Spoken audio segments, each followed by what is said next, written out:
안녕하십니까. 김종욱입니다. 불교로 이해하는 현대 철학을 진행하고 있습니다.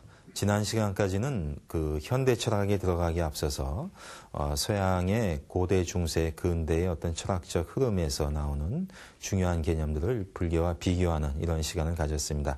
이번 시간부터는 본격적으로 현대 철학을 들어가도록 하겠습니다. 서양에서의 현대 철학은 바로 니체에서부터 시작된다고 볼 수 있기 때문에요. 이번 시간에는 그 니체의 중심 사상, 특히 그 신은 죽었다라고 하는 그런 명제에 대해서 살펴보고자 합니다. 우리가 현대 철학이라고 했을 때 어떤 그 일반적 경향을 발견할 수 있는데요. 그것은 바로 그 데카르트를 죽이기 또는 그 니체 살리기 뭐 이렇게 표현할 수 있습니다. 여기서 데카르트를 죽인다라고 하는 것은 데카르트의 그 대표적인 명제, 코기토 에르고 숨, 나는 생각한다, 그러므로 나는 존재한다. 이것을 의미합니다. 이때에 나는 생각한다, 즉 자아, 그리고 또 생각한다의 그 사유의 능력으로서의 이성, 이런 자아 개념과 이성 개념으로 성립된 근대 철학의 이런 기초를 허무는 것, 이것이 현대 철학이고요. 근데 이런 허무는 것의 시작이 바로 니체였기 때문에 오늘날 모든 현대 철학은 니체에서 벗어날 수가 없습니다. 니체야말로 그 당시 견고하게 유지됐었던 그 데카르트식의 자아 개념, 그리고 어떤 이성주의, 그리고 무엇보다도 기독교에 의한 어떤 신개념, 이런 것들을 그 비판하기 시작했기 때문에 오늘날 현대 철학은 니체의 이런 성과에서 어떤 사상도 자유롭지 않다, 이렇게 볼 수 있습니다. 이런 니체의 사상을 들어가고자 하는데요. 먼저 그 니체의 어떤 생애를 보고자 합니다. 이것은 한 사람의 그냥 인생을 살펴보는 것이 아니라 그의 생애의 대목에서 우리가 발견할 수 있는 그 철학의 경향, 어떤 그 상반되는 것의 어떤 긴장관계, 이것을 보고자 합니다. 니체는 아시다시피 이제 독일 사람인데요. 1844년에 구 동독 지역인 그 라이프치히에서 태어났습니다. 그 정확히는 라이프치히 근교에 있는 레켄이라고 하는 작은 마을에서 태어났다고 합니다. 근데 그의 그 부친은 그 루터교의 목사입니다. 그 독일은 그 소위 그 종교전쟁, 또 그 종교개혁, 이때 그 루터가 출생했던 지역이기 때문에 개신교 중에서도 그 루터교의 영향이 아주 강하고요. 특히 오늘날 보면은 그 독일이 이제 중북부 지방은 그 루터교에 의한 어떤 개신교적 세력이 강하고요. 중남부 지방은 여전히 그 카톨릭적 경향이 강한데 그 루터교의 목사가 바로 니체의 아버지였습니다. 근데 니체의 어머니는 그분도 역시 목사님의 딸이라고 합니다. 이렇게 보면 니체야말로 아주 철저한 기독교 집안, 특히 이제 개신교 집안에서 태어났다, 이렇게 볼 수 있습니다. 근데 여러분도 아시겠지만은 니체의 사상의 핵심은 그 신은 죽었다라고 해서 기독교를 아주 강력하게 비판하는 것이죠. 아마 서양 철학 사상에 니체만큼 기독교에 대해서 이렇게 모든 걸 걸다시피 해서 공격했던 사람도 없을 텐데, 근데 이렇게 보면은 그 하나님을 죽인 또는 기독교를 공격한 목사의 아들, 이렇게 볼 수 있습니다. 상당히 상반됐죠? 그러니까 그 소위 그 기독교적 집안의 분위기와 반기독교적 철학이라고 하는 기독교성과 반기독교성의 어떤 그 충돌과 긴장, 이것이 니체의 생애에서 볼 수 있는 어떤 그 재미있는 점인데, 이러한 상반된 것의 긴장은 또 확인될 수 있습니다. 그것은 어떤 여성적인 것과 남성적인 것의 어떤 긴장이라고 볼 수 있는데요. 아버님이 그건 4살 때에 사망을 합니다. 근데 아버님의 사인은 그 뇌질환이라고 하는데, 어쨌든 이렇게 그 일찍이 부친이 돌아가시고 나니까 어머니가 키우겠죠. 그리고 또 어머니와 할머니가 키우고 그의 그 누이 동생이 있습니다. 근데 그 누이 동생은 니체의 그 사상을 설명할 때 그 상당히 중요한 의미가 있어요. 왜냐하면 니체가 이제 죽고 나서 그 사후에 그의 전집들이 나오고 이러는데, 그때 그 누이 동생이 거의 그 소위 그 뭐랄까 그 저작권자의 역할을 수행을 하게 되고, 그리고 뭐 좀 여담이지만은 그때 전집을 그 누이 동생이 편찬할 때에 소위 그 게르만 민족주의적 정서 또는 그 시대의 그 분위기에 상당히 영합해서 니체의 원문을 좀 일부러 그 교정하는 이런 일까지 벌어졌다고 그래요. 그래서 그 이후에는 이런 것을 바로잡아서 아예 그 수정판까지 나올 정도로 해서 그 누이 동생의 역할이 좀 큰데, 근데 어쨌든 이런 할머니, 어머니, 누이 동생이라고 하는 여성적 분위기에서 성장을 하게 됩니다. 근데 그 니체의 그 많은 책들이 그 다 단편으로 이렇게 돼 있는데 아주 이렇게 어떤 논문 같은 형태의 글이 아니에요. 그러니까 그때그때의 생각을 아주 거침없이 쏟아내는 상당히 남성적 글쓰기라고 볼 수 있죠. 그리고 그의 사상 주장 속에서도 아주 강력한 남성성을 확인할 수 있는데, 이렇게 보면 소위 그 여성적 생활 분위기와 남성적 글쓰기라고 하는 남성성과 여성성의 어떤 긴장, 이것도 그 니체의 생애에서 볼 수 있는 그의 사상의 어떤 단초다, 이렇게 볼 수 있습니다. 그리고서 그 20세에 본 대학에 진학했다가 라이프치 대학으로 그 이적을 하게 되고 25살에 스위스 바젤 대학의 교수가 됩니다. 상당히 그 파격적인 조치라고 볼 수 있죠. 그것은 그의 그 지도 교수의 그 추천에 의해서 됐다고 볼 수 있는데, 이 당시 학위가 없었어요. 그러니까 오늘날 한국 입장에서 보면 박사학위도 없는 게, 게다가 25살짜리가 무슨 어떻게 그 인문학의 교수가 되느냐 하는데, 감히 비할 바가 아니죠. 니체 같은 뭐 불세출의 천재이기 때문에 이제 가능한 건데, 그래서 25살에 박사학위가 없는 상태에서 교수가 됐죠. 그리고 나서 그 바젤 대학에서 한 10년 정도 근무를 하게 됩니다. 그리고 그 사이에 최초의 책이라고 볼 수 있는 그 비극의 탄생이라는 책을 그 사이에 이제 26살 때에 쓰게 되죠. 최초의 책을 26살 때 썼습니다. 근데 이 책, 비극의 탄생인데, 원 제목은 뭐 음악으로부터의 비극의 탄생이라고 해서 음악에 관심이 많은 건데, 근데 그 음악은 특히 비극을 뜻합니다. 그래서 이제 음악을 통해서 이제 비극이 나왔다라고 하는 건데, 그리스의 비극을 얘기하는 거죠. 그래서 이 책의 대표적인 테마는 그거예요. 소위 아폴론적인 것과 디오니스적인 것 간의 어떤 갈등과 화해를 추구하는 건데요. 여기서 그 그리스에서 아폴론적인 것이라고 하는 것은 어떤 냉철한 이성적인 것을 뜻합니다. 그래서 어떤 그 띄워놓고 관조해서 보는 어떤 통찰력 같은 거를 뜻하죠. 그것에 비해서 디오니소스적인 거라고 하는 것은 어떤 그 합일의 충동이라고 그럴까? 하나가 되고자 하는 어떤 그 충동, 이런 것을 뜻합니다. 상당히 격정적이고 어떻게 보면 좀 감성적일 수도 있고 욕정적이기도 한 그런 것이죠. 실제로 디오니소스를 모시는 그 제전을 그리스에서 벌였을 때에는 뭐 심하게 표현하면 난잡할 정도로까지 이렇게 되는데, 이것은 어떻게 보면 어떤 그 대상과 자연과 이런 것과 완전한 합의된 상태, 모라지경으로 가는 이런 것을 추구합니다. 좀 상반되죠. 아주 냉철한 것과 아주 격정적인 합의를 추구하는 것에 이런 그 상반되는 건데, 근데 그 니체는 이런 것과의 어떤 화해를 추구를 하는 것이죠. 그런데 어떻게 보면 저 화해지만은 디오니소스적인 것을 상당히 강조한다고 볼 수 있고, 그렇기 때문에 어떤 자연과 세상과의 합일 또는 어떤 이 세상의 삶에 대한 어떤 철저한 긍정, 이런 것이 니체 철학의 중요한 그 모티브를 작용하게 되는 것입니다. 그리고서 그 35살 때에 두통과 불면증으로 인해서 교수직을 스스로 사퇴하게 됩니다.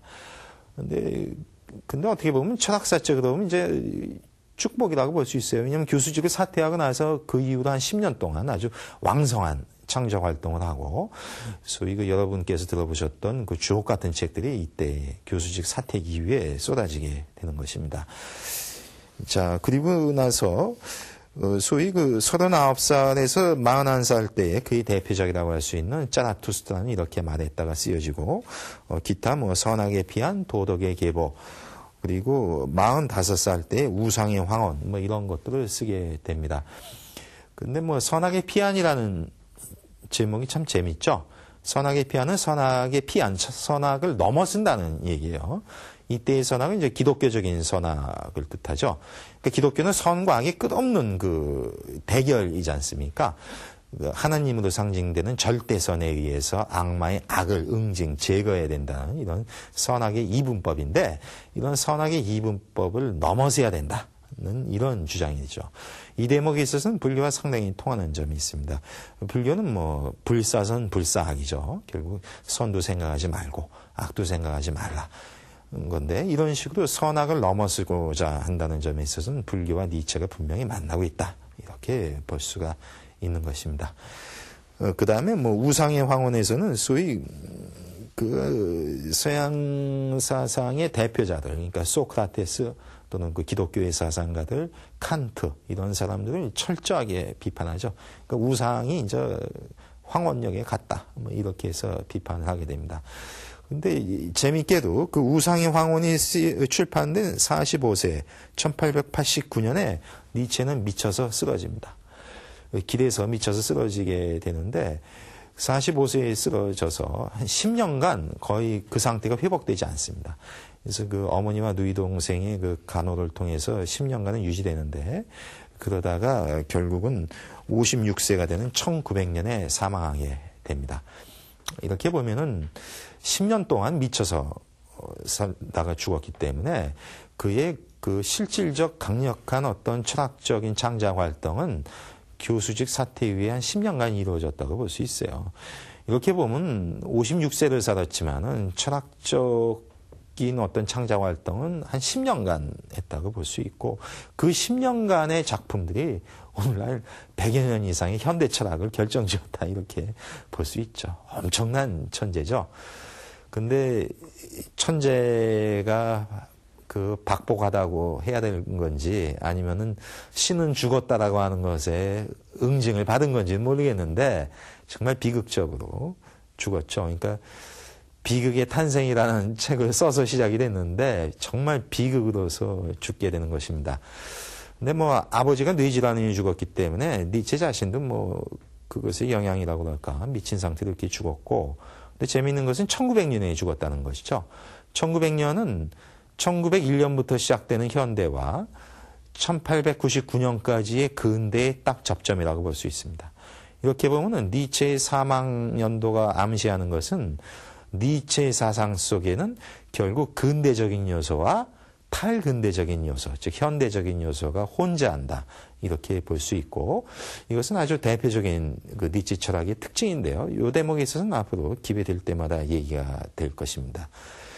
자, 이런 식으로 해서 니체는 근대적이면서도 탈근대적이고 이렇게 본다면은 근대의 가장 완성의 형태이자 동시에 현대의 첨단의 시작이라고도 볼 수 있는 아주 중요한 사상가다 이렇게 볼 수가 있습니다.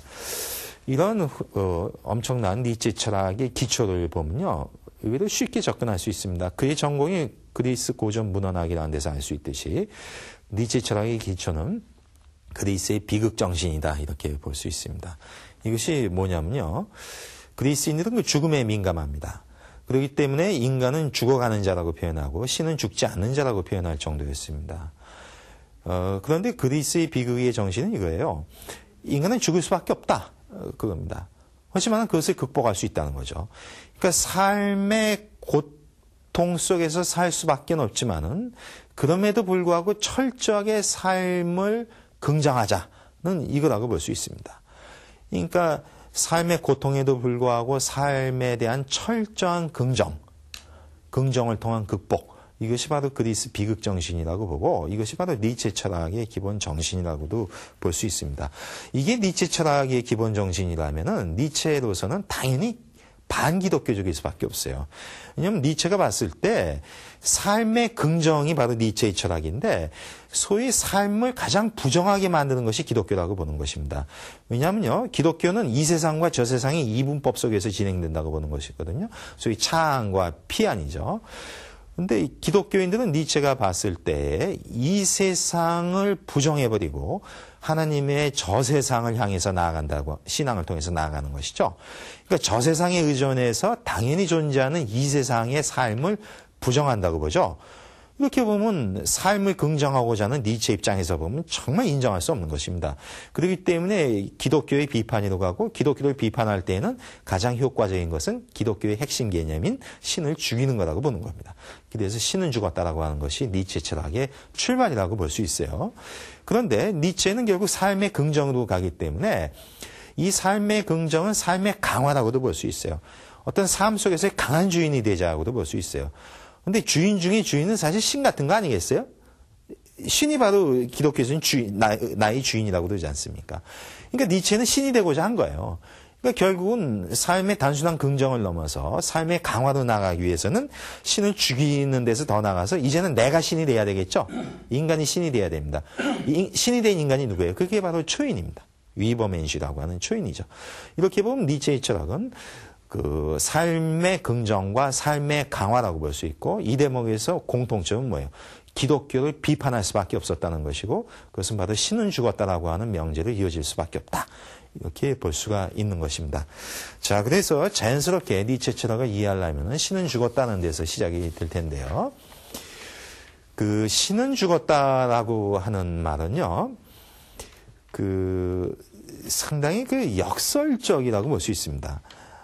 아마 여러분께서 니체 철학을 잘 모르시는 분도 니체 사상에서 가장 유명한 말이 신은 죽었다라고 하는 것이라고 하는 정도는 다 아실 거예요.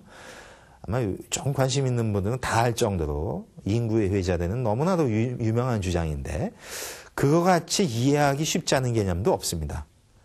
물론 기독교인 입장에서는 정말 부정하고 싶은 얘기겠지만 신은 죽었다라고 하는 것이 이해할 수가 없다라고 하는 것이 일단 논리적으로 보면 이성적으로 잘 이해가 안 돼요. 왜냐하면은 신은 그리스인 입장에서 보더라도 죽지 않는 자가 신이지 않습니까?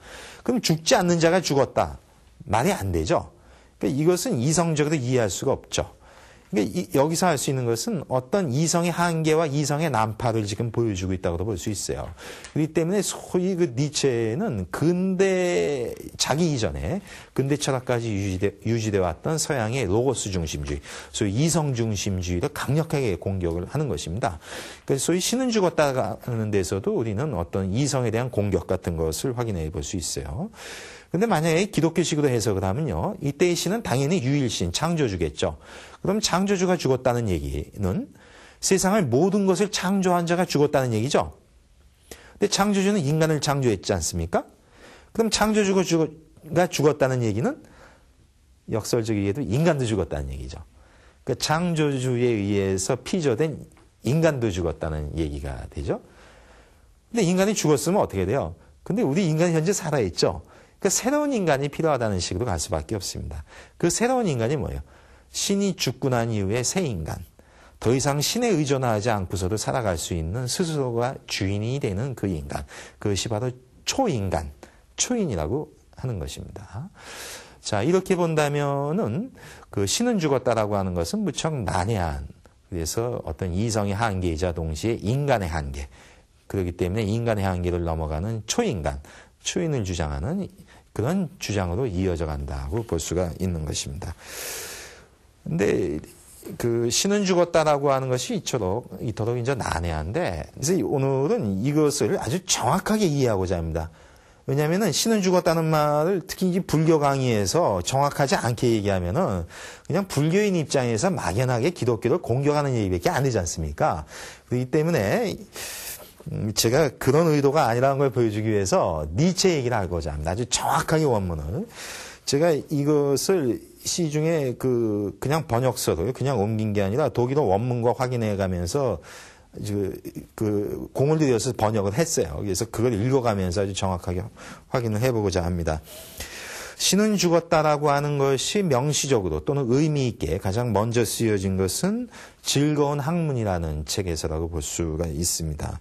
그때 거기서 특히 125번 단편, 그 제목은 광인, 미치광이라고 하는 단편인데요. 거기에 좀 길게 나와 있는데 그것을 쭉 읽어가면서 한번 확인해보고 특히 좀 해석을 해보겠습니다.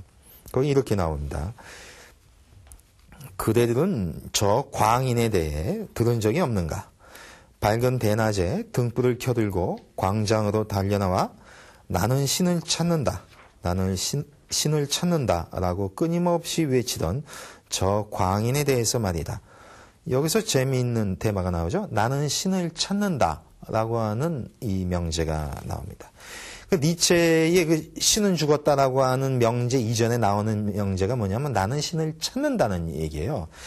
이 대목을 이렇게 해석할 수도 있어요. 친기독교적으로 해석하는 경우가 있습니다. 뭐냐면 니체는 언뜻 보기에는 기독교의 신을 부정한 것 같지만은 철저한 기독교인이라는 거죠. 진정한 기독교인이었기 때문에 소위 잘못 믿고 있는 신을 부정했지만은 진정한 하느님을 찾은 건 아니냐. 여기 실제 신을 찾는다라고 나오니까. 근데 뒤에 읽어보면 알지만은 그런 건 아니라고 볼 수 있어요. 그러니까 이것은 진정한 신을 찾는다기보다는 소위 신이 어떤 상황인지 한번 찾아보겠다라고 하는 이런 정도로 보시는 게 좋습니다. 그러니까 신이 뭐냐? 한번 찾아보자. 이런 정도입니다. 마침 광장에는 신을 믿지 않는 많은 사람들이 한데 모여 있었기에 그는 큰 웃음거리가 되었다. 그러니까 신을 믿지 않는 사람들이 이 니체를 본 거예요. 그러니까 니체로 상징되는 이 미치광이를 본 거죠. 신을 찾는다라고 하니까 이렇게 얘기합니다. 신이 행방불명되었나 보지? 라고 어떤 사람이 말했고, 신이 어린아이처럼 길을 잃었나 보지? 라고 어떤 사람이 또 말했습니다. 완전히 비아냥되는 거죠. 아니, 신은 전지전능한데 모든 걸 다 아는 분이 어떻게 행방불명이 되겠어요. 길을 잃겠습니까? 근데 이 사람들이 이제 신을 인정하지 않기 때문에 이렇게 이제 비아냥이 됩니다. 아니면 신이 숨바꼭질 하나 보지? 근데 사실 이거는요, 오늘날 그 신에 대해서 냉소적인 입장에서 보면은 사실 의미심장한 지금 냉소예요. 왜냐면 숨바꼭질 한다고 그러죠. 찾아도 감추어져요. 이게 그 기독교인 입장에서도 정말 간절하게 원할 때 신은 드러나지 않지 않습니까?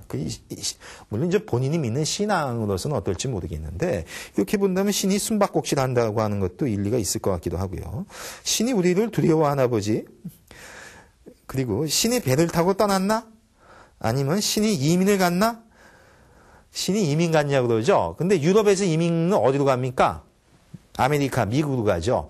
이거는 사실이라고 볼 수 있어요. 실제로 오늘날 유럽에서 기독교의 신은 거의 부재한다고 볼 수 있어요. 기껏해야 20% 정도입니다. 유럽에서의 기독교인은 실질적으로, 신앙적으로의 기독교인은 20%를 넘지 않고 나머지는 거의 비기독교인, 그러니까 무종교인에 가까운 이런 상태예요. 그러면 그 기독교의 하나님은 어디 갔겠어요? 여기는 나왔듯이 이민 갔다고 보는 거예요. 어디로? 아메리카도 갔고 오늘날 서양에서 기독교의 하나님이 왕성하게 남아있는 유일한 지역, 그건 미국밖에 없습니다. 그 나머지 지역은 어디겠어요? 그건 라틴 아메리카 아니면 아시아. 아시아 중에서 카톨릭의 신이 남아있는 왕성한 지역은 필리핀이고 개신교의 하나님이 왕성한 지역은 남한사회예요. 예? 그러니까 이런 수출된 지역을 말고서 원산지 서양의 입장에서 보면은 유럽에서 떠난 신은 미국으로 이민 갔다고 볼 수 있어요. 그러니까 기독교인 입장에서 보면 이제 기분 나쁜 얘기겠지만은 이민이라는 단어가 이게 의미가 있는 단어라고 제가 보기 때문에 그렇습니다. 라고 이렇게 소리치며 비웃었다. 광인은 그들 한가운데로 뛰어들어가 그들을 뚫어지듯이 노래해 보았습니다. 신이 어디로 갔냐고? 그는 소리쳤습니다. 내가 그대들에게 말해주마. 우리가 신을 죽여버렸다. 그러니까 신을 찾는다라고 해서 진정한 신을 내가 찾겠다. 그 신을 믿어라는 얘기가 아니고 신을 찾아보니까 죽었다는 얘기를 하고 싶었던 거예요. 그래서 여기서 나오죠. 우리가 신을 죽여버렸다라고 분명히 주장합니다. 근데 너희들과 내가 말이다. 그러니까 이때 우리가 상징하는 거는요. 인간이겠죠. 근데 누구겠습니까? 신을 믿지 않는 그 사람들도 되고 니체 자신도 속합니다. 그러니까 이때의 인간은 서양인 모두 또는 근대인 니체를 포함한 인간 모두 여기에 다 포함이 된다고 볼 수 있습니다. 즉 인간이 신을 죽여버렸다는 겁니다. 우리가 모두 그의 살해자이다. 하지만 우리가 어떻게 그렇게 엄청난 일을 했을까? 어떻게 우리가 바다를 다 마셔버릴 수가 있었단 말인가? 이것은 뭐냐면요. 황당한 상황이죠. 인간이 어떻게 바닷물을 다 마시겠습니까? 물 한 잔만 먹어도 배가 부른데. 그러니까 이거는 엄청나고 불가능한 상황을 얘기해요. 그럴 정도로 신을 죽인다라고 하는 것이 엄청나다고 하는 것을 보여주는 거죠. 지평선을 모두 닦아버릴 수 있는 해면. 이 해면은 여기서 스폰지 같은 거예요. 그런 스폰지를 누가 우리에게 주기라도 했다는 것인가. 그 지평선조차도 지워버리는 그런 지우개 같은 거. 그게 신을 죽이는 자가 되면 그 정도 해야 된다는 거예요. 근데 이게 그 정도로 엄청나지 않은가 하는 거예요. 이 지구를 태양의 사슬로부터 풀어놓았을 때 우리는 무슨 일을 저질렀는가? 그 신이 죽게 되면요. 그 지동설적인 입장에서 보면 지구가 태양의 주위를 돌잖아요. 근데 이것조차도 이제 신에 의해서 유지된다고 볼 수 있는데 신이 죽었다면은 이 질서도 와야 되겠죠. 그러면 어떻게 돼요? 지구가 태양의 중심을 도는 게 아니라 태양에서 점점 떨어져 나갈 수도 있죠. 이 원심력과 구심력의 긴장이 깨지면 떨어져 나갈 거 아니에요. 그렇게 되니까 지구는 이제 어디로 움직이고 있는가?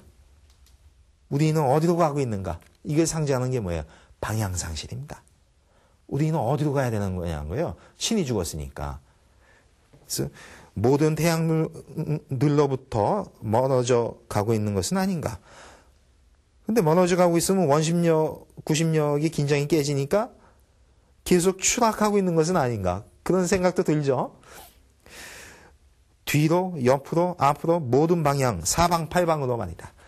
그러니까 이건 방향상실을 보여주는 거예요. 그러니까 신이 죽은 이후에 방향상실을 어떤 난처한 상황, 어떤 그 최고의 가치가 붕괴됨으로 나오는 어떤 허무주의적 질서 이런 걸 보여줘요. 그래서 그 뒤에 바로 그 허무주의가 나오는 거죠. 아직도 위와 아래가 존재하는가? 신이 없는데 중력조차 없다면 위아래도 없겠죠. 우리는 무한한 물을 통과하는 것처럼 방황하고 있는 것은 아닌가? 무한한 물을 통과한다는 게 뭐예요? 허무에 빠졌다는 얘기예요. 이때의 무는요. 철저한 허무, 뭐예요? 모든 최고 가치의 붕괴를 뜻합니다. 그러니까 허무에 빠졌다는 얘기는 니힐리즘이죠. 어떤 인간을 그때까지 유지해왔던 최고의 가치, 그건 신이겠죠. 그게 붕괴돼서에 나오는 난처한 거예요. 그러니까 허무라는 얘기는 발판이 없다는 얘기입니다. 자기를 뒷받침해주는 어떤 발판이 제거됐어요. 그럼 계속 꺼지겠죠. 심연이도 계속 꺼지게 됩니다. 이런 난처한 상황이에요. 텅 빈 허공의 숨결이 우리를 감싸고 있는 것은 아닌가? 더 추워지지는 않았는가? 왜 추워진다고 해요? 태양에서 멀어져 가죠. 떨어져 나가니까 추워지겠죠? 더욱더 칠흑 같은 밤이 계속되진 않을까? 태양에서 떨어져 나가면 태양이 없으니까. 태양이 없다는 얘기 뭐예요? 빛이 사라진다는 얘기죠? 이것은 뭐냐면 서양인들이 전통적으로 신을, 기독교의 하나님을 태양과 일치시키는 경향이 있고 빛과 일치시킵니다. 그래서 소위 그 빛의 형이상이라고 볼 수 있는데, 그러니까 신이 빛을 상징하기 때문에 이런 빛의 태양에서 멀어진다는 얘기는 바로 빛의 상실은 하나님의 상실이다 이렇게 볼 수 있어요. 그래서 이게 어둠이죠. 그래서 어둠은 바로 또 악마를 상징하고, 그러니까 빛과 어둠, 하나님과 악마 이런 이분법적인 것이 이제 여전히 작용을 하고 있다는 거예요. 그러니까 밤이 계속되지 않을까? 그러니까 어떻게 돼요? 밝은 대낮에도 등불을 켜야 하지 않을까? 그래서 등불을 켜고 시장으로 뛰어들어갔잖아요. 이 미치광이가. 그러니까 자기 상황을 이렇게 설명을 한 거예요. 그러니까 시장 사람이 보면 저 미친놈이라고 보겠죠. 이게 밝은 대낮에 왜 등불을 켜요? 밤에 켜는다면 모르겠는데. 근데 여기 읽어보니까 이제 알겠죠. 왜 그 사람이 대낮임에도 불구하고 등불을 켜고 왔는가? 이건 신이 죽었기 때문에 실제는 암흑이라고 봤고 그러기 때문에 등불이 필요하다고 해서 킨 거예요. 근데 세상 시장 사람의 입장에서 보면 밝은 빛이 있다고 보는 거겠죠. 그러니까 그 등불이 필요 없다고 보는 건데. 그래서 여태까지는 이런 난처한 상황을 설명했는데 이제는 아주 강력하게 신의 죽음을 호소합니다. 신을 매장하는 자들의 소란에 대해서 우리는 아직 아무것도 듣지 못하고 있는가? 너희들 아직 그 소리 못 들었니? 그 얘기예요. 들리잖아 옆에서. 뭐예요? 그러죠. 우리가 누군가를 매장할 때 조용하게 매장하면 그건 뭐예요? 안매장이에요. 그죠? 근데 안매장 안 하고 정상적으로 장례식을 할 때는 진짜 요란 뻑적지근하게 합니다. 상여가 나가도 울음도 나오고 그 진홍곡도 나오고 나중에 진홍곡이 나와요. 장송곡도 하고 가서 울음도 울죠. 수많은 사람들이 울기도 하고 인부들이 파묻으면서 여러 가지 왁자지껄 하고 왜 그러겠어요? 여러분 생각해 보세요. 장례식 때 아무 소리가 없으면 그거는 섬뜩하고 무시무시해요. 다들 죽음이 자신의 것이라고 생각할 수밖에 없기 때문에 그때일수록 많이 떠들게 됩니다. 그때일수록 많이 울어요. 미안한 얘기지만은 죽은 자가 안타까워서 운다기보다는 내 운명이 예정돼 있는 그것이 슬픔으로 다가올 수도 있고 통곡을 해서 소리라도 들려야지만은 그 고요한 죽음에서 벗어날 수도 있다고 볼 수 있어요. 그러니까 모든 죽음이 안매장이 아닌 이상 게다가 신이 죽을 정도인데 안매장 했겠어요? 뒤에 나오지만 의식이 필요하다는 겁니다. 근데 당연히 왁자지껄하는 소리가 들린다는 거예요. 근데 그게 안 들리냐는 거예요, 그게. 우리는 아직도 신의 시체가 부패해가는 냄새를 전혀 맡지 못하고 있는가. 방금 전에는 소리에 대해서 얘기를 했죠. 지금은 냄새에 대한 얘기예요. 신이 죽었으니까 썩는다는 거예요. 썩으면 썩는 냄새가 난다는 겁니다. 근데 왜 못 맡냐는 거예요. 이 정도니까 미칠만도 하죠. 신이 죽었고 신의 썩은 시체 냄새가 난다는 거예요. 완전히 죽어버렸다는 얘기예요. 그러니까 뭐예요? 신이 사실 창조주라면 썩지 않겠죠. 썩는다는 건 뭐예요? 만들어진 것은 썩죠. 썩어 죽겠죠. 결국 여기서 상징되는 건요. 신이라고 하는 것은 만들어진 개념이라는 겁니다. 그래서 니체는 신은 인간이 만든 것이라고 봐요. 인간의 억측과 추측에 의해서 상상력의 억측의 산물이라고 보는 겁니다. 그러니까 썩어서 냄새가 난다고 보는 거예요. 만들어진 거니까 썩어서 없어지겠죠. 신도 역시 썩는다. 강조했어요. 그래서 그 이후에 현대 철학을 결정짓는 주장이 나오죠. 신은 죽었다. 얘기합니다. 신은 썩었으니까 신은 죽었다. God is taught. God is dead. 이렇게 되어 있습니다. 신은 죽었다는 거예요. 그래서 확인하죠. 신은 죽은 상태예요. 실제로 죽어서 끝났다는 거예요. 지금 죽어가고 있다는 얘기가 아니고 완료형으로 그냥 완전히 죽어버렸다는 얘기를 하는 겁니다. 그런데 누가 죽였냐는 거예요. 그런데 우리가 신을 죽여버렸다. 살해자 중에서도 살해자인 우리가 어떻게 스스로를 위로할 수 있을까? 신이 죽었으니까 이제 스스로를 위로해야 된다는 거예요. 왜? 최고의 가치, 그때까지 서양인을 유지시켜왔던 최상의 발판이 제거됐으니까 이제는 새로운 게 필요하고 새로운 위안이 필요하겠죠? 그건 뭐예요? 니힐리즘을 극복할 필요가 있다는 겁니다. 그 니힐리즘의 극복이 누구였어요? 바로 인간을 뛰어넘는 초인이죠. 기존의 인간을 뛰어넘는 초인. 그것이 필요하고 그것이 바로 진정한 위로가 될 것이라는 얘기겠죠. 세계가 이제까지 소유했었던 가장 신성한 것, 가장 강력한 것, 그것이 뭐겠어요? 가장 강력한 것, 전지전능한 것이죠. 바로 신이겠죠. 기독교의 창조주 유일신 하나님. 그것이 바로 인간이 소유했었던 최고의 강력한 무기였다는 겁니다. 근데 그것이 우리의 칼로 피투성이가 되어 죽었던 것이다. 좀 살벌하게 표현하죠? 피투성이가 되어 죽었다는 거예요. 아까는 썩어 냄새가 난다고 했는데 이제는 피 흘리며 죽었다. 이렇게 표현하는 것입니다. 이렇게 보면요. 여기서 피투성이에 대해서 볼 수 있는 건 소위 그 원죄를 역설적으로 표현하는 거예요. 기독교에서는 그 선악과를 따먹고 원죄로 인해서 추방이 되고 카인의 후예잖아요. 피투성이의 그 후예가 되는 것인데 그 피가 그 동족의 살상, 형제의 살상이라고 하는 그 피가 니체가 봤을 때 역설적으로 인간이 신을 죽이는 그 피라고 보는 거예요. 예? 인간이 인간을 죽이는, 형제가 형제를 죽이는 그 피가 아니라 인간이 신을 죽여버리는 그런 피라고 보는 것이죠.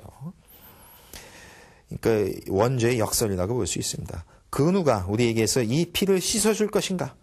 소위 원죄의 속죄를 어떻게 할 것인가? 어떤 물로 우리가 몸을 씻을 수가 있을까? 어떤 속죄의 의식을, 어떠한 성스러운 제전을 우리가 거행할 것인가? 그렇게 필요하긴 하겠죠. 근데 속죄의식과 성스러운 제전이 뭐겠어요? 그게 바로 초인의 등장이라고 볼 수 있습니다. 이러한 행위의 위대함이 뭐겠습니까? 신의 살해입니다. 신을 죽이는 것과 속죄의 의식, 성스러운 제전, 이것을 뜻합니다. 그것은 우리에게는 너무나 엄청난 일이 아닐까 그러니까 뭐예요? 우리 손이 너무 좀 부족하겠죠? 그러니까 초인의 손이 필요하다는 거예요. 초인이 필요하다는 겁니다. 그것을 해낼 만한 자격이 있기 위해서는, 즉 신을 죽일 만한 자격이 있기 위해서는 우리 자신이 신들이 되어야만 할 것이 아닌가. 여기 분명히 나오죠. 신을 찾는다라고 했지만은 그는 진정한 기독교의 신을 뭐 다시 한번 보자는 뜻이 아니고 신의 상황이 뭔지를 보자는 얘기고, 그는 신은 썩어서 죽었다는 얘기예요. 그 신은 죽었다는 건데 그 신은 우리가 죽였다는 거죠. 근데 왜 죽였냐는 거예요. 우리가 신이 되기 위해서 죽였다. 여기 분명히 나오죠. 여기서 우리 자신이 신들이 되어야 하기 위해서, 그래서 죽었다는 겁니다. 여기서 분명히 신은 죽었다라고 했을 때에 신을 죽인 자는 우리 인간이고, 인간이 신을 죽인 이유는 뭐예요? 인간이 신이 되기 위해서 죽였다라고 하는 것이 명시적으로 나옵니다. 근데 여기서 주목할 거는요, 이때에는 우리 인간이 죽인 신은 유일신이죠. 그러니까 단수도 씁니다. 고트 이스트 토트예요. 유일신, 단수의 그 신이 죽었다는 거예요. 근데 우리가 신이 된다고 했을 때는 뭐예요?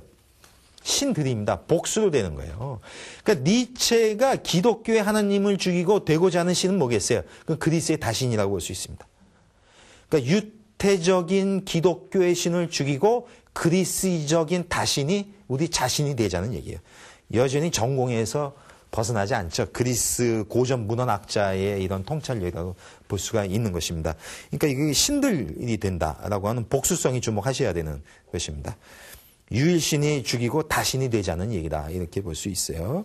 이것보다 위대한 행위는 일찍이 없었다. 그리고 우리 뒤에 태어나는 자는 모두 이 행위의 덕택이고 이제까지 있었던 모든 역사보다도 한층 더 고귀한 역사에 속할 것이다. 진정한 가장 고귀한 역사는 뭐예요? 그거는 기독교의 유일신을 죽이고 그리스적 다신이 되는, 그래서 인간이 초인이 되는, 인간이 신들이 되는 그런 것이야말로 가장 고귀한 역사라는 거예요. 그럼 이제까지의 역사, 그거는 뭐예요? 기독교에 의해서 유지되어 왔던 서양의 역사는 고귀하지 않은 역사라는 얘기죠. 천박한 역사다, 이렇게 얘기를 하는 것입니다. 여기서 광인은 입을 다물고 청중들을 둘러보았다. 그들 역시 입을 다물고 놀란 눈으로 그를 바라보았다. 이제는 놀라죠. 죽었나? 이렇게 되는 거예요. 마침내 그는 자신의 등불을 땅에 내동댕이 쳤다. 이제는 등불도 필요 없겠죠. 왜냐하면 이제는 뭐 신의 죽음의 상태 또는 이 상태로 완전히 그 설명이 됐기 때문에 이제는 등불조차 필요 없죠. 예? 소위 등불은 뭐예요? 밤과 낮의 이분법이 존재하는 동안만 필요한 거지 않습니까? 근데 신이 죽은 상태에서는 밤낮의 이분법 자체가 사라졌으니까 등불이 필요 없잖아요. 그렇게 볼 수 있습니다. 그러니까 던져버린 거예요. 등불은 산산조각이 나고 불은 꺼져버렸다. 나는 너무 일찍 왔도다. 이렇게 보면요, 이분법이 깨져서 그렇다기도 볼 수 있고, 아직 세상 사람이 이해 못하니까 등불이 보여주는 게 의미가 없다. 그래서 깼다고도 볼 수 있어요. 이렇게 이중적으로 보세요. 나는 너무 일찍 왔도다. 그는 계속 말했다. 나의 때는 아직 오지 않았다. 이 무시무시한 사건은 아직도 진행 중이고 배회 중에 있다. 그러니까 실제로 그 신은 죽고 우리가 신이 되어가고 있는 이 사건들은 이제 진행하고 있어요. 이거는 부정할 수 없다는 거예요. 근데 아직 그것을 이해할 만한 세상 사람들의 준비 때가 되지 않았다는 얘기예요. 이때의 때라고 하는 것도 참 중요해요. 그 시간이 됐다고 하는 건데 그리스적으로 보면 카이로스라고 볼 수 있어요. 모든 것은 때가 있다는 거예요. 때에 맞춰서 모든 건 드러날 뿐이라고 하는 건데 이것도 그리스적으로 해석하면 아직 때가 안 됐다, 이렇게 볼 수 있어요. 그것은 아직 인간의 귀에까지 당도하지 못했다. 번개와 천둥은 때가 필요하다. 이것도 그리스적으로 해석하면요, 번개와 천둥은 그리스 신화에서 누구 거예요? 제우스 겁니다. 그리스 신화의 최고신, 그것은 제우스입니다. 유일신이 아니에요. 최고신이죠. 다신 중에 최고의 권능자. 그렇기 때문에 이때의 번개와 천둥을 제우스적인 것을 상징한다면 이것은 다신교를 상징한다고 볼 수가 있습니다. 별빛도 시간이 있어야 한다. 이미 행해진 행위라도 보이고 들리게 되기 위해서는 시간, 때가 필요하다. 이러한 행위가 인간들에게는 아직도 가장 멀리 있는 별보다도 더욱 멀리 있다. 그러니까 아직 준비가 안 돼 있다, 이렇게 보는 거죠. 그럼에도 불구하고 그들, 즉 인간은 이러한 일을 이미 저질러 버렸던 것이다. 다시 한번 강조해요. 니들이 때가 안 돼서 이해하건 못하건 그건 사실이라는 얘기예요. 이미 죽어버렸고 그래서 새로운 그러니까 우리가 신들이 되어야 하는 이 상황은 이미 사실로서 전개되고 있다고 하는 것을 다시 강조하고 있습니다. 여기 강조해서 이틀릭체로 쓰는 거는요, 원문에 그렇게 쓰고 있어요. 이건 니체가 강조한 겁니다. 이미 우리가 죽여버려서 거부할 수 없는 사실이라고 한 걸 강조하고 있는 것입니다. 소문에 의하면 그 광인은 그날 여러 곳의 교회에 뛰어들어서 자신이 작곡한 신의 영원 진홍곡을 불렀다고 한다. 아까 그랬죠? 안매장이 아닌 이상 장례식에는 진홍곡이 필요할 겁니다. 근데 소리를 못 듣잖아요. 그러니까 자기가 교회에 뛰어들어가서 아예 연주를 해버린 거예요. 파이프 오르건을 들고 연주를 해요. 생각해보세요. 그러면 교회에 있는 사람이 가만히 있겠어요? 저 미친놈 끌어내! 그러겠죠. 그래서 어떻게 됐어요? 밖으로 끌려나와서 신문을 받자 그는 오직 다음과 같은 말만 계속했다고 한다. 신의 무덤과 묘비가 아니라면 이 교회들은 도대체 무엇이란 말인가? 교회가 뭐냐는 거예요. 신의 무덤과 묘비라고 하는 것이죠. 이건 니체 철학에서 많이 등장하는데요. 니체가 기독교를 공격할 때 정확히 얘기하면 기독교의 교회와 사제를 공격하는 겁니다. 그래서 그 대목에서 그러니까 예수님과 진정한 하나님은 공격하는 게 아니지 않느냐 하는 건데 물론 예수님에 대해서 상당히 호의적으로 묘사하는 대목들이 많이 있어요. 하지만은 이 교회와 사제에 있어서는 이제 철저하게 공격을 해야 되는 건데 그건 왜냐면요. 어떻게 보면은 철저하게 모든 진리를 왜곡하는 공간이 성 속에 있어서 이중적으로 전개되는데 성스러운 공간으로서의 교회 그리고 속세의 공간으로서의 시장이 모든 것, 교회와 시장 둘 다 모두 왜곡의 공간이라고 보는 것이고 이것이야말로 신의 무덤과 묘비라고까지 이렇게 공격을 해야 되는 것입니다. 자, 그리고 그 유명한 짜라투스타는 이렇게 말했다는 데서는 이렇게 표현이 나옵니다. 거기 한층 더 고귀한 인간에 대하여라고 하는 부분에서 일부에 이렇게 나오죠. 신 앞에서라고? 근데 요거는 그 앞에서 생략된 게 있는데요. 그 앞에서는 이렇게 나와요. 소위 신 앞에서의 평등을 얘기하죠. 기독교에서. 그것을 공격합니다. 니체는 그런 식의 평등을 인정하지 않아요. 왜? 세상은 고귀한 인간과 그렇지 못한 천박한 인간이 분명히 있다는 거예요. 즉 뭐예요? 여전히 헤매고 있는 근대인과 더 고귀한 인간으로서의 초인의 차이가 있다는 거예요. 또 어떻게 모든 인간이 다 똑같냐는 거예요. 신 앞에서의 평등? 이런 거 다 웃기게 본다는 거죠. 이게 다 천민과 약자의 종교다 이렇게 보는 거예요. 그러니까 신 앞에서라고 그거 다 웃기는 얘기다 이렇게 하고 나서 그러나 이제 이 신 그래 평등하다고 하는 그 신은 죽어버렸다. 유일신 창조주는 죽어버렸다. 그대들 한층 더 고귀한 인간이요. 이 신은 그대들의 가장 큰 위협이었다. 유일신 창조주는 죽었다는 겁니다. 그가 무덤 속에 누운 후에 그대들은 비로소 다시 일어나게 되었다. 이제서야 위대한 정오가 찾아와서 한층 더 고귀한 인간이 주인이 되는 것이다. 여기 인간이 주인 되자는 얘기가 나오죠. 아까는 뭐예요? 인간이 신이 되자는 얘기죠. 그러니까 결국 신이 죽었다는 얘기는 인간이 신이 되고 인간이 신처럼 강력한 주인이 되자는 얘기를 여기서 확인할 수가 있는 것입니다. 인간이 주인이 되자는 점에서 보면 강력한 인간 중심주의라고 하는 걸 여기서 볼 수 있죠. 오 나의 형제들이여 그대들은 이 말을 이해했는가? 그대들은 경악하고 있다. 그대들의 심장의 현기증을 느끼는가? 여기 시면, 아까 발판, 신이 다 제거되고 나니까 시면이 계속 빨려 들어가는 거예요. 시면이 그대들을 향해 입을 벌리고 있는가? 여기 지옥의 개가 그대들을 향해 짖고 있는가? 자, 어서 그대들 한층 더 고귀한 인간들, 이 초인이겠죠. 그대들 인간이요. 이제 비로소 인간의 미래의 산, 바로 초인을 상징합니다. 그런 것이 산고, 산통, 그러니까 출산을 앞두고 진통을 하죠. 그러니까 이제 태어날 준비를 하고 있다는 거예요. 느끼기 시작했다. 신은 죽었다. 여기는 아예 과거형으로 썼습니다. 죽어버렸다. 과거형이에요. 이제는 뭐예요? 현재는 뭐예요? 이제 우리는 초인이 살기를 바란다는 거예요. 초인이 산다는 얘기는 뭐예요? 인간 스스로 신이 되자는 얘기고 우리 모두가 신이 되자. 우리 모두가 신이 되니까 다 신이 되겠죠. 그러니까 인간이 신이 되자 이렇게 볼 수 있습니다. 이 대목에서 보면 인간이 부처가 되자는 것과 인간이 신이 되자는 점에서 본다면은 묘하게도 통하는 점이 있다. 이렇게 볼 수가 있겠죠. 어쨌든 인간 스스로가 주인이 되지 않은 그것을 위해서 니체는 신은 죽었다. 이 말을 했다. 이렇게 볼 수가 있는 것입니다. 예, 오늘은 바로 니체의 사상의 핵심인 신은 죽었다를 설명을 했습니다. 예, 감사합니다.